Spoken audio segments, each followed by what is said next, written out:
नमस्कार किसान भाइयों, स्वागत है आपका कार्यक्रम कृषि दर्शन के आज के अंक में। किसान भाइयों, पशुधन को कृषि की रीढ़ कहा जाता है और अगर हम बात करें दुधारू पशुओं की तो भाई दुधारू पशुओं तो हमें दो तरफा लाभ होता है। जहां एक और दुधारू पशु किसान भाइयों के खेतों में मदद करते हैं, वहीं दूसरी ओर उनका अपशिष्ट तो जैव उत्पाद में काम आता है। वहीं उनका जो दूध है वो बेचकर हमारे किसान भाई एक अतिरिक्त आय का साधन भी जुटा पाते हैं। और अगर दुधारू पशु में बांझपन की समस्या आ जाए तो किसान भाइयों के लिए बहुत ही हानि होती है। तो क्यों ना आज के अंक में हम चर्चा करें कि दुधारू पशुओं में बांझपन की समस्या क्यों होती है और इसका निवारण किस प्रकार से किया जाए। इस विषय को लेकर जानकारी देने के लिए आज हमारे स्टूडियो में उपस्थित है हमारे साथ एक विशेष अतिथि जो कि डॉक्टर मनीष कुमार अहिरवार। ये पशु चिकित्सा विस्तार अधिकारी है, विकास खंड पिपलौंदा, जिला रतलाम से। नमस्कार सर, बहुत बहुत स्वागत है आपका। डॉक्टर साहब, सबसे पहले तो आप हमारे किसान भाइयों को ये बताइए कि बांझपन क्या होता है। जैसा कि किसान भाइयों को ये बहुत बड़ी समस्या है जी। कि आजकल हमारे जो देश में जो किसान भाई जो जानवरों को पालते हैं वो एक दूध का आय का एक साधन है जी। उनकी। हमारे किसान भाई पशुपालन के साथ साथ खेती भी करते हैं और खेती के साथ साथ जैसा कि किसान भाई हम सब जानते हैं कि हमारे देश में किसान खेतीबाड़ी के साथ साथ पशुपालन भी करते हैं। हाँ जी। और जो एक आजीविका का एक साधन है। हाँ जी। जिसके साथ साथ उन्हें इस आजकल के जो बदलते हुए परिवेश या असंतुलित जो भोजन है या आहार व्यवस्था है उसकी वजह से हमारे दुधारू पशुओं में बांझपन की समस्या को देखने को मिलती है जी। जिससे उन्हें आर्थिक हानि के साथ साथ उन्हें मेंटली मानसिकता का भी शिकार होते हैं। जी डॉक्टर साहब, बांझपन होता कितने प्रकार का है? बांझपन के मुख्यतः चार कारण हो सकते हैं जी। जैसे अगर बांझपन को हम बात करें एक जो परिभाषित कर सकते हैं तो बांझपन एक अस्थायी तौर पर जो पशु में प्रजनन की क्षमता है वो घट जाती है उसमें। अच्छा। उसमें ये जो हमारे पशुओं का जो प्रसव काल होता है जी। दो प्रसव कालों के बीच का जो समय अंतराल होता है जी। वो कम हो जाता है। लेकिन अगर सामान्य तौर पर हम बात करें पशुओं में तो 45 से 60 दिन में पशु मध्य की स्थिति में आ जाना चाहिए और 100 दिन में उसे ज्ञावन हो जाना चाहिए। अगर हम प्रकार की बात करते हैं तो हम इन्हें बड़े पैमाने पर 4 भागों में विभाजित कर सकते हैं। जी। सबसे पहले तो हम आनुवांशिक बांझपन कह सकते हैं जिसे। जी। जी। दूसरा हम उसे कार्यात्मक बांझपन बोल सकते हैं। अगर तीसरा की बात करें तो संक्रमण की वजह से भी होता है तो उसे संक्रमण बांझपन बोल सकते हैं। और चौथा होता है कि जैसे पोषण या प्रबंधन की समस्याएं होती हैं तो उसे पोषण या प्रबंधन बांझपन बोल सकते हैं। जी। क्या बांझपन की जो समस्या है किसान भाई उसको टीकाकरण अपने पशुओं में लगवा कर दूर कर सकते हैं? बिल्कुल मैडम, ये बहुत अच्छा क्वेश्चन है कि हमारे किसान भाई आजकल बहुत जागरूक हैं और इस चीज़ के लिए उन्हें ये बहुत अच्छा क्वेश्चन आपने किया है कि जैसे टीकाकरण की एक समस्या है। जैसे हम लोग टीकाकरण करते हैं, ब्रूसेलोसिस एक बीमारी है जो बांझपन को मतलब स्टार्ट में जो हमारे जो गाभिन पशु होता है उसमें अवस्थन की समस्या हो जाती है। अच्छा। तो हमारे पशुपालन विभाग में ब्रूसेलोसिस के लिए एक टीकाकरण अभियान चलाया गया है और हर साल चलता है जिसमें 4 से 8 महीने की जो गाभिन जो बछड़ियाँ होती हैं उन्हें हम इस टीके को देते हैं। जी। क्या किसान भाइयों को हम ये समझा सकते हैं कि जो वो पोषक आहार देते हैं या रोज का जो दैनिक आहार होता है उसमें अगर पोषण की मात्रा बढ़ा दी जाए तो बांझपन की समस्या दूर हो जाती है? क्या पोषक तत्व भी बांझपन का कारण हो सकते हैं? बिल्कुल मैडम, पोषक तत्व एक आहार प्रणाली की एक अभिन्न अंग है जिसमें जैसे अगर हम आहार प्रणाली को अगर संतुलित आहार प्रणाली उसमें भोजन में अगर सम्मिलित करते हैं तो उस चीज़ को भी हम कम कर सकते हैं। जैसे अगर आहार प्रणाली में हमें प्रोटीन, कार्बोहाइड्रेट, विटामिन तथा खनिज लवणों की मात्रा जरूरी होती है।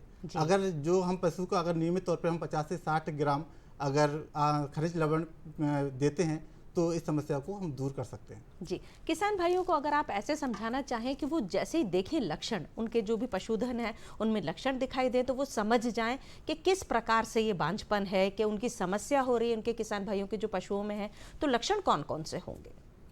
मैडम, जो किसान भाई अगर हम लक्षणों की बात करते हैं तो बांझपन के लिए अगर हम सबसे पहले 2 मुख्य लक्षणों में विभाजित कर सकते हैं। सबसे पहले तो यौन चक्र होता है जी। जो यौन चक्र होता है वो पशुओं में 18 से 21 दिन में आता है, गाभिन पशुओं को छोड़कर। जी। वो 18 से 24 घंटे के लिए आता है।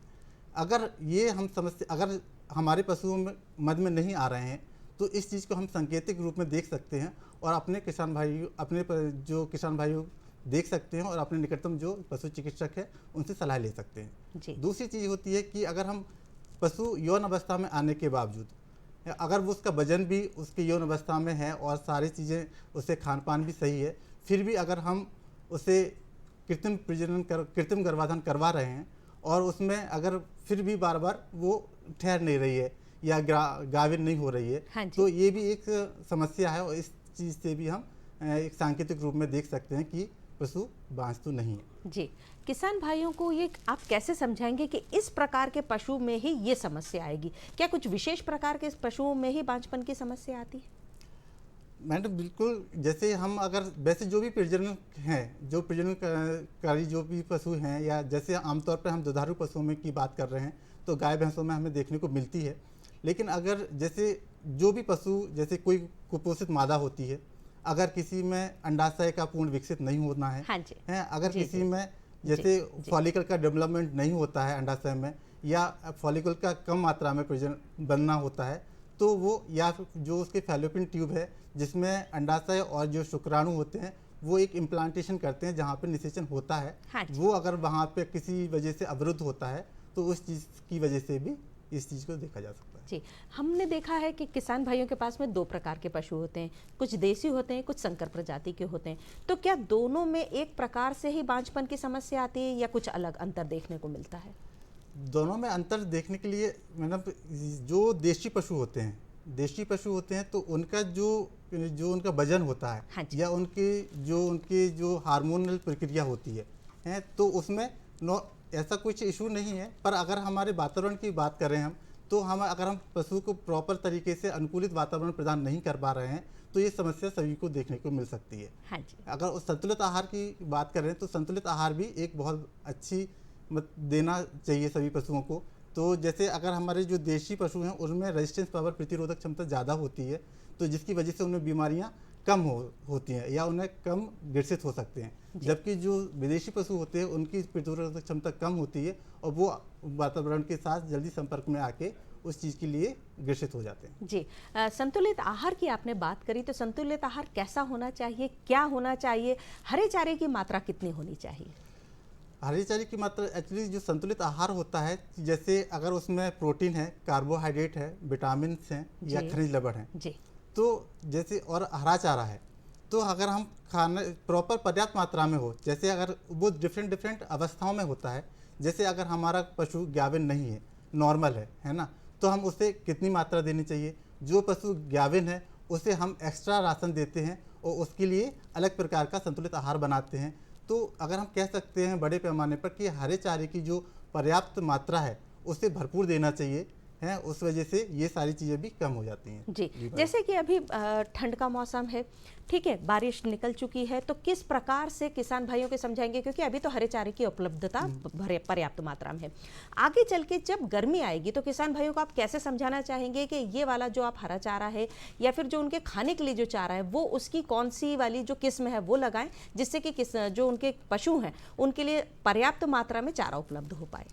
जैसे अगर हम बात करें जो हमारे परिवेश है जिसमें सभी प्रकार के मौसम आते हैं और किसान भाई सभी प्रकार के मौसमों को सामना भी करते हैं, तो अगर हम गर्मी की बात करें तो गर्मी में क्या होता है कि मतलब हीट स्ट्रेस की कंडीशन आ जाती है, जिसमें पशु का तापमान बढ़ जाता है और उसका जो मेंटली प्रेशर है या उसका उत्पादन क्षमता है वो कम होती जाती है। क्योंकि उस टाइम जो हरा चारा है वो हमारे पशुओं को नहीं मिल पाता है। तो उसकी वजह से भी होता है। जैसे अगर विंटर सीजन की बात करें, सर्दी की बात करें, तो इसमें भी एक मतलब अगर जहाँ पे जिन क्षेत्रों में ज़्यादा सर्दी हो रही है वो भी एक तनाव का कारण है। क्योंकि हमारी जो शरीर की का तापमान है वो बाहर के तापमान से मैच, एक होम्योस्टेटिस मतलब तरीके से होना चाहिए। है, तो वो पशु होते हैं वो उत्पादन क्षमता के लिए मेंटेन करते हैं। तो इसमें अगर हम हरे चारे की बात करें तो हम बरसीम को भी कर सकते हैं, नेपियर को भी कर सकते हैं, लेकिन इनकी जो मात्रा है वो कैसे खिलानी है। जैसे कभी कभी आप सर्दियों में खिलाते हैं तो हमारे किसान भाई क्या करते हैं कि शाम को नहीं, सुबह काटते हैं और तुरंत ही जानवरों को डाल देते हैं। अच्छा अच्छा। तो उससे क्या होता है कि उसमें जो पानी की समस्या है, उस पानी भरा रहता है, वो पेट में जाता है और जैसे जैसे वो मतलब होता है तो उसमें गैस फॉर्मेशन करता है। अच्छा गैस फॉर्मेशन तो ब्लॉट की कंडीशन भी होती है। जी। अब ब्लॉट की कंडीशन होती है तो जो भी पशु होता है वो मानसिक तनाव में रहता है और इस वजह से उत्पादन क्षमता में भी कमी आती है। अच्छा अच्छा जी। तो किसान भाइयों को आप क्या सलाह देना चाहेंगे कि जब अगर उन्होंने सवेरे हरा चारा काटा तो कब खिलाना चाहिए? अगर उन्हें सवेरे हरा चारा काटा है तो हमारे सारे किसान भाई जब अगर धूप निकल रही है तो या तो सबसे पहले तो रात में काट लें। जी। रात में काट के सबसे प्राथमिकता यही है कि सुबह ना काटें, रात में काट के डाल दें और उन्हें थोड़ा सा फैला के रखें। अच्छा। अगर फैला के रखते हैं तो उसके बाद उसकी जो पानी की जो नमी है वो कम हो जाती है जी, और अगर उसके बाद हम उस पशु को देते हैं तो वो बड़े चाव से खाते हैं। जी। लक्षण क्या क्या दिखाई देते हैं? किसान भाई कैसे समझें कि ये जो मेरा पशु है इसमें ये लक्षण दिखाई दे रहे हैं तो हाँ ये बांझपन की समस्या आने वाली है? जैसे अगर मैडम हमने बताया कि अपने सारे किसान भाइयों को कि जैसे जो लक्षण हैं, अगर कोई भी पशु है यौन अवस्था प्राप्त करने के बाद मद में नहीं आ रहा है, हाँ जी। और अगर हम बार बार उससे कृत्रिम गर्भाधान करवा रहे हैं तब भी वो ज्ञावित नहीं हो रहा है, तो ये जो लक्षण हैं वो एक सांकेतिक लक्षण बताए हैं। अगर दूसरी चीज़ क्या है कि अगर लक्षणों की बात करें तो कभी कभी कुछ जानवर ऐसे होते हैं कि जैसे अगर गाय की बात करें तो गाय में जो यौन चक्र होता है वो उसमें लक्षण बहुत प्रोमिनेंट होते हैं, बहुत प्रभावी होते हैं वो, तो वो सामने दिखाई देते हैं। जैसे हो सकता है कि वहाँ से उनकी बेचैनिया से वहाँ से एक तरल पदार्थ निकलता है सफ़ेद, तो किसान भाई हमारे वो चीज़ पहचान लेते हैं। दूसरी चीज़ होती है कि वो रमाती जी। है ना, तो वो चीज़ भी हमें एक दिमाग में आ जाती है कि हमारी गाय है वो हीट पे है। दूसरी चीज़ क्या है कि भैंसों की बात करें तो भैंसों में एक साइलेंट हीट की तरह होता है, साइलेंट हीट आती है जिसमें लक्षण पूर्णतः दिखाई नहीं देते हैं। जी। तो उसमें क्या होता है कि कभी कभी हमारे किसान भाई उन चीज़ों में सबसे क्लोज निगरानी करना चाहिए। अगर हम जहाँ तक जानवर है वो या तो लेट नाइट आते हैं या इवनिंग में आते हैं हीट पे, तो अगर हम उस टाइम अगर हम निगरानी कर लेते हैं उनकी तो उस समय हम पता कर लेते हैं और अपने पशु को सही समय पर कृत्रिम गर्भाधान करवा सकते हैं या प्राकृतिक गर्भाधान करवा सकते हैं। जी। किसान भाइयों अब समय हो चला एक छोटे से ब्रेक का, हम जल्दी ही लौट कर आएंगे, आप कहीं मत जाइएगा।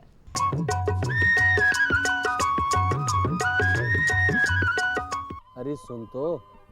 मुझे क्या सुनाना चाहते हो? जो सुनाओ मेरी सौतन को। किसको? अरे वही तुम्हारा मोबाइल फोन जिससे सुबह शाम दिन रात चिपके रहते थे और कहते थे किसान कॉल सेंटर से बातें हो रही हैं।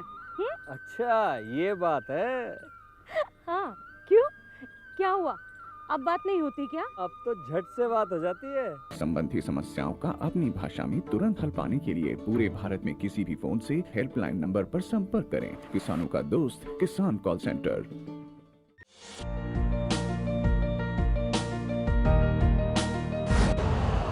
यूरिया का स्वदेशी उत्पादन 70 लाख टन बढ़ाने के लिए 6 उर्वरक संयंत्रों का उद्धार किया जा रहा है। FCIL के गोरखपुर, सिंदरी, तलचर और रामागुंडम संयंत्र, HFCL की बरौनी इकाई और BVFCL की नामरू फोर्थ। सोने पर सुहागा ये है कि देश में अब बनेगा सिर्फ नीम लेपित यूरिया, क्योंकि इससे होगा किसानों का फायदा ही फायदा। अनाज का उत्पादन 10% तक बढ़ेगा, बढ़ेगी 10 से 15% नाइट्रोजन क्षमता।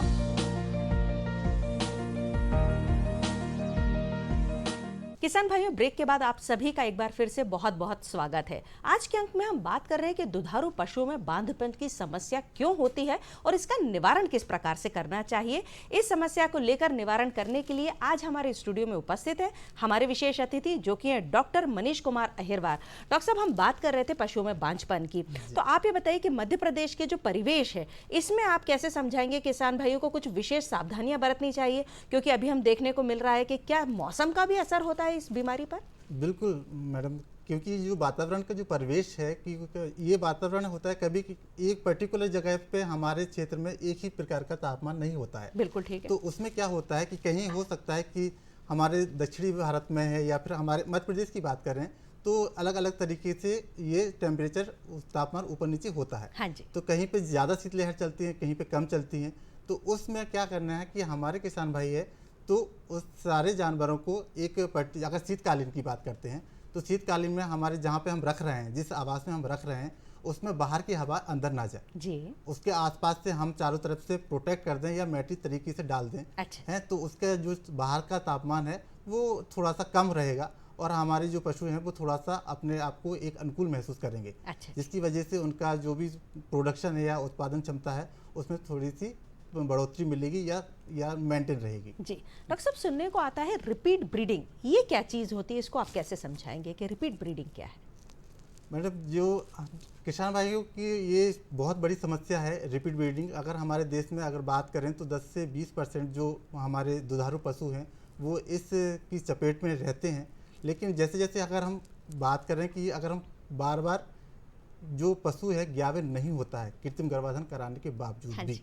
तो उसमें क्या होता है, ये रिपीट बार बार करते हैं तो इसे हम रिपीट ब्रीडिंग कहते हैं। अच्छा जी। इसमें मेन चीज़ क्या होती है कि अगर हम साइंटिफिकली बात करें तो ओवरी में क्या होता है रिपीट ब्रीडिंग में कि इसमें जो फॉलिकल हैं उनका डेवलपमेंट नहीं हो पाता है। अगर फॉलिकल का डेवलपमेंट नहीं होता है तो इसमें FSH हार्मोन की कमी हो जाती है, हाँ जी। है ना। इसमें अगर हम FSH हार्मोन देते हैं या ग्रोथ हार्मोन देते हैं तो इस चीज़ को हम कम कर सकते हैं। अच्छा जी। जी, ये तो हम सभी जानते हैं कि मानव शरीर हो, पशु हो, हार्मोन्स की बहुत बड़ी एक जो प्रोसेस होती है कि हार्मोन से ही सारी प्रक्रियाएं जो निर्धारित होती हैं। तो हार्मोन्स कौन कौन से हैं जिनकी कमी से पशुओं में बांझपन की समस्या आती है?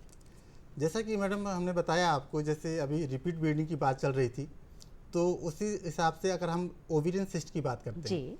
ओवेरियन सिस्ट में क्या होता है, एक फॉलिकुलर सिस्ट बनती है और एक लुटियल सिस्ट बनती है। हाँ जी। तो लुटियल सिस्ट में क्या होता है कि अगर कॉर्पस लुटियम है वहाँ पे, जी। तो कॉर्पस लुटियम होता है वो प्रोजेस्टेरोन को सीक्रेट करता है। ठीक है। प्रोजेस्टेरोन होता है वो प्रेगनेंसी को मेंटेन करता है। हाँ जी। अगर हमें प्रेगनेंसी और हम बार बार रिपीट हो रही है लेकिन कॉर्पस लुटियम बना हुआ है और प्रोजेस्टेरोन सीक्रेशन हो रहा है, तो हमारे जो जानवर है वो हेल्दी तो दिखाई देते हैं और पशुपालकों को हमारा ये लगता है कि ज्ञावन है, पर वो ज्ञावन होती नहीं है, अच्छा। है ना। क्योंकि उससे क्या है कि पशु चिकित्सक की मदद से ही इस चीज़ को हम आसानी से समझ सकते हैं। जी जी जी। दूसरी चीज़ होती है लुटियल फेज होती है। हाँ जी। इसमें क्या होता है कि हमारे जैसे ओवरी के अंदर फॉलिकल का डेवलपमेंट हो जाता है और वो ल्यूटिलाइजिंग हार्मोन की कमी की वजह से वो एक सिस्ट के रूप में बन जाते हैं अंदर फॉलिकल, जी। हैं। जैसे उनकी ग्रोथ होती रहती है पर वो बाहर नहीं निकल पाते हैं। उसमें क्या करते हैं, उसमें हम LH और ग्रोथ हार्मोन अगर हम देते हैं उन्हें सही समय पर, तो वो फॉलिकल बाहर निकलते हैं या अंडोत्सर्ग होता है उनका और वहाँ से जाके शुक्राणु से निषेचन इम्प्लीमेंट हो जाता है। जी डॉक्टर साहब, ये तो आपने बहुत ही अच्छी जानकारी दी, लेकिन किसान भाइयों को कभी कभी बहुत ही थोड़ी सी तकलीफ हो जाती है, पता ही नहीं चलता कि ज्ञाबिन का सही समय क्या है। तो अगर आप उन्हें समझाना चाहें कि ज्ञाबिन का सही तरीका क्या होता है, क्या सही समय क्या होता है, तो उससे उन्हें बहुत लाभ होगा। मैडम, ये बहुत बढ़िया क्वेश्चन है और जो आपने हमारे किसान भाइयों के लिए पूछा है, तो हम इस चीज़ के लिए बता दें कि जैसे ज्ञावन जो समय होता है पशु का, अगर कोई पशु है तो अगर आज मतलब सुबह अर्ली मॉर्निंग में जी। अगर मद में आ रहा है जी। तो उसे शाम तक आप ज्ञावन करवा लें। अगर दोपहर तक आ रहा है तो वो लेट शाम तक आप उसे ज्ञावन करवा सकते हैं। अच्छा जी। अगर कोई पशु आपका जैसे नाइट में आ रहा है या लेट नाइट को आ रहा है तो उसे आप सुबह आराम से ज्ञावन करवा सकते हैं। जी। क्योंकि हम ये जानते हैं कि जो पीरियड होता है ईस्टर साइकिल का वो 18 से 21 दिन का होता है। हालांकि बकरियों में या फिर भेड़ों में ये बकरी में 17 दिन और भेड़ में 19 दिन के आसपास होता है। हाँ जी। तो इस चीज़ के लिए क्या कर सकते हैं, इस चीज़ के लिए हम उन्हें सही समय पर उन्हें इस तरीके के जो हमने बताया है इस चीज़ के लिए इस तरीके से अगर निषेचन करवाएंगे, तो अगर आपने संतुलित आहार अगर या फिर पशु हमारा स्वस्थ है या फिर कुपोषण की कोई समस्या नहीं है या फिर उसमें जो भी हमारे प्रजनन अंग हैं उसकी पूरी तरह डेवलपमेंट हुआ है, तो वो आसानी से वो गर्भ धारण कर लेंगे। जी जी। डॉक्टर साहब, आप आए हमारे स्टूडियो में और हमारे किसान भाइयों को इतनी अच्छी जानकारी दी। मुझे लगता है अगर इन बातों को ध्यान में रखेंगे तो आगे चल के उनके जो पशुधन है उसको बांझपन की समस्या नहीं होगी, और अगर होगी तो वह निवारण ज़रूर कर लेंगे। आप आए उसके लिए बहुत बहुत धन्यवाद। नमस्कार। किसान भाइयों, आप कहीं मत जाइएगा, अब समय हो चला है खबरें खेती की। नमस्कार किसान भाइयों, खबरें खेती में आपका स्वागत है। आज के प्रमुख समाचार: किसानों का बजट कृषि मंत्री, कृषि उपज मंडी समाचार, बिजली उपभोक्ताओं को सब्सिडी, पशुओं में तिल्ली बुखार, उपयोग यंत्र स्टार रिपर। अब खबरें विस्तार से। मध्य प्रदेश के कृषि मंत्री श्री कमल पटेल ने 1 फरवरी को पेश किए गए आम बजट को किसानों के हित का बजट कहा है। उन्होंने कहा कि यह बजट देश में कृषि को और बढ़ावा देगा, जिससे किसानों की आय दुगनी होगी और किसान आत्मनिर्भर और स्वावलंबी बनेगा। बजट में केंद्रीय वित्त मंत्री ने अपने भाषण में एग्रीकल्चर सेक्टर के लिए कई बड़े ऐलान किए हैं। उन्होंने कहा कि किसानों को लोन में छूट जारी रहेगी। भारत को श्री अन्न के मामले में ग्लोबल हब बनाना है। इसके लिए इंडियन इंस्टीट्यूट ऑफ श्री अन्न का हैदराबाद में स्थापित किया जाएगा, जिसे सेंटर ऑफ एक्सीलेंस के रूप में विकसित किया जाएगा। यह रिसर्च किया जाएगा। इस निधि का उद्देश्य किसानों के सामने पेश आ रही चुनौतियों का किफ़ायती समाधान उपलब्ध कराना है। यह कृषि पद्धति को बदलने, उत्पादन और मुनाफा को बढ़ाने के लिए अत्याधुनिक टेक्नोलॉजी भी लेकर आएगी। उन्होंने कहा कि हम 2200 करोड़ रुपए के एक्सपेंडिचर से हाई वैल्यू बागवानी फसलों के लिए रोग मुक्त क्वालिटी वाले पौध सामग्री की उपलब्धता बढ़ाने के लिए आत्मनिर्भर स्वच्छ पौध कार्यक्रम शुरू किया जाएगा। मध्य प्रदेश राज्य कृषि विपणन बोर्ड श्री कमल पटेल ने 21 मंडी समितियों में प्रस्तावित कृषक सभागृह और संगोष्ठी भवनों के निर्माण कार्य को समय सीमा में पूरा करने के निर्देश दिए। मंत्री श्री पटेल मंडी बोर्ड के संचालक मंडल की 139वीं बैठक की अध्यक्षता कर रहे थे। मंत्री श्री पटेल ने अधिकारियों को निर्देशित किया कि मंडियों को अत्याधुनिक बनाने के लिए सभी आवश्यक कार्यवाही की जाए। उन्होंने कहा कि कृषकों को मंडियों में किसी भी प्रकार की असुविधा ना हो। कृषक बंधु अपनी उपज को मंडी में बेहतर तरीके से विक्रय कर सके, इसके लिए उपयुक्त कार्य योजना बनाएं। ऊर्जा मंत्री श्री प्रद्युमन सिंह तोमर ने बताया है कि विगत वर्ष बिजली उपभोक्ताओं को 21,306 करोड़ रुपए की सब्सिडी दी गई थी। इस वर्ष यह राशि 22,000 करोड़ से अधिक होना अपेक्षित है। प्रदेश में 5 हॉर्स पावर तक के कृषि उपभोक्ताओं को 51,896 रुपये वार्षिक बिल के स्थान पर मात्र 3,750 रुपये का बिल दिया जा रहा है। यह कुल राशि का मात्र 7% है। शेष राशि राज्य शासन द्वारा सब्सिडी के रूप में कंपनियों को दी जा रही है। इसी तरह अनुसूचित जाति एवं अनुसूचित जनजाति के 1 हेक्टेयर तक की भूमि वाले एवं 5 हॉर्स पावर भार के कृषि उपभोक्ताओं को निःशुल्क बिजली दी जा रही है। इस योजना में लगभग 9,34,000 उपभोक्ता प्रतिमाह लाभान्वित हो रहे हैं। पशुओं में तिल्ली बुखार, जिसको हम एंथ्रेक्स नाम से भी जानते हैं, इस रोग से पशु खाना पीना बंद कर देता है, उसे तेज़ बुखार आता है, पशु को बेचैनी होती है, उसे चक्कर आता है, पशु ग़याबीन हो तो उसका गर्भपात तक हो जाता है। पशु के प्राकृतिक भागों से लाल रंग का न जमने वाला गाढ़ा खून निकलता है। इसी तरह के लक्षण अपने पशुओं में दिखें तो इस महीने नज़दीकी पशु चिकित्सालय में जाकर टीकाकरण करवाएं। और अगर लगातार 3 वर्ष तक पशु में रोग आने पर रोगी पशु को अन्य पशुओं से तुरंत अलग कर दें तथा पशु चिकित्सक की सलाह लें। किसान भाइयों, कंबाइन हार्वेस्ट से गेहूं की फसल की कटाई के बाद खेत में 8 से 12 इंच लंबे डंठल शेष रह जाते हैं, परंतु स्टार रिपर के उपयोग से कटाई के बाद फसल के अवशेष से भूसा बनाया जा सकता है, जिसमें 1 एकड़ में 8 से 10 क्विंटल भूसा प्राप्त होता है तथा इससे 1 घंटे में 1 एकड़ की कटाई की जा सकती है। इस यंत्र के प्रयोग से लगभग रुपये 3,000 से 3,500 प्रति एकड़ की लाभ होता है। किसान भाई इस यंत्र का लाभ जरूर उठाएं। नमस्कार, आज के खबरों में इतना ही, मुझे दीजिए इजाज़त। किसान भाइयों, ये तो था हमारा आज का कार्यक्रम कृषि दर्शन का। आज के अंक में हमने जाना कि किस प्रकार से दुधारू पशुओं में बांझपन की जो समस्या होती है वो क्यों होती है और उसका निवारण किस प्रकार से करना चाहिए। अगर आप हमारा आज का ये अंक देखना भूल गए हो या फिर पुनः प्रसारण आप देखना चाहते हो तो कल सुबह 7:30 पर पुनः प्रसारण आप देख सकते हैं। अगले अंक में फिर होगी मुलाकात कुछ अन्य कृषि संबंधित जानकारियों के साथ। तब तक के लिए मुझे आज्ञा दीजिए। नमस्कार।